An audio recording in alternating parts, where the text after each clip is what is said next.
so much, everyone, for being here tonight. I admire the patriotism of each and every one of you to take the time on a Saturday night to come to a candidates forum. How many of you would have been doing this, say, 4 or 6 or 8 years ago? Many? Me. A couple. It's good for Dave.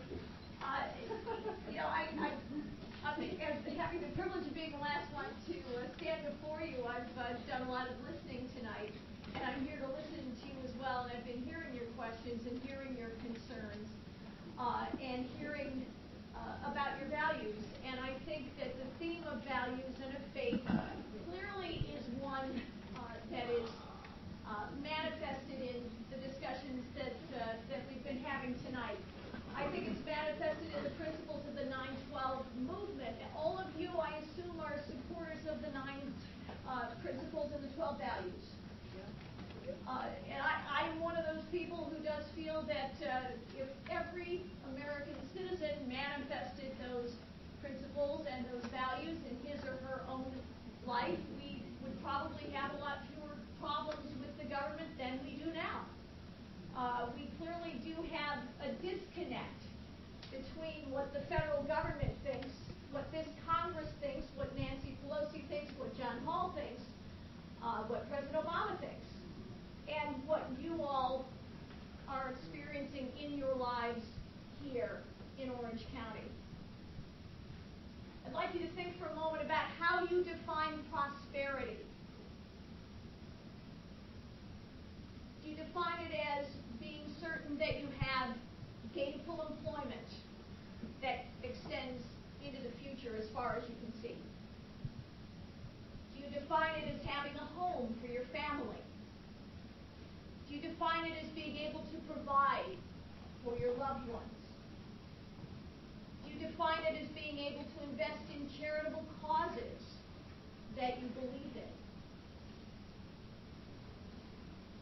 I can certainly share with you that those are ways in which I define prosperity. And I've had the privilege of campaigning in District 19 throughout the district, nearly 1,500 square miles. I do come from Mount Kisco, and I'll tell you a little bit more about that in a moment. But I've had the privilege of campaigning here for the past 8 months. And one of the things that I've found, one of the things that I've observed is that friends and neighbors here feel that their prosperity is threatened. I've traveled with businessmen and businesswomen, met with and talked with people who are model citizens, who have worked hard all their lives, who have given charitably to their community, who have employed many people other than themselves. 2 people come to mind vividly. They're both contractors in Rockland County. One's a union shop, one's not. One's a commercial contractor, one's a residential contractor. Right now, they're both kind of running on fumes.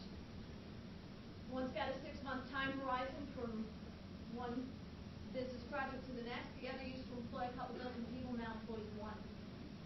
And they're just about to close up and leave New York State. And these are men who have done everything right.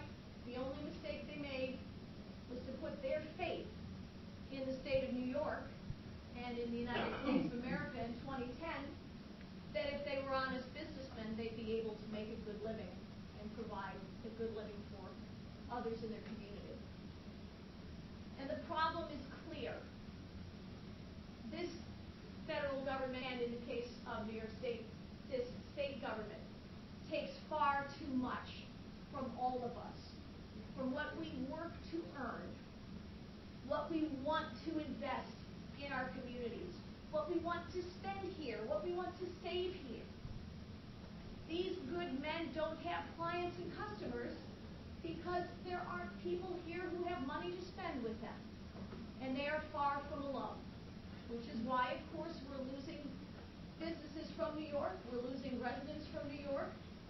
We see what's happening. We see default coming down the pike for our state government, and we know that it's going to happen to our federal government, too. You may have seen my tagline. I'm a doctor, I'm a mother, I'm a businesswoman. I come here from Mount Kisco. I've lived in District 19 in Mount Kisco and Bedford for 22 years. The doctor part of it is that I'm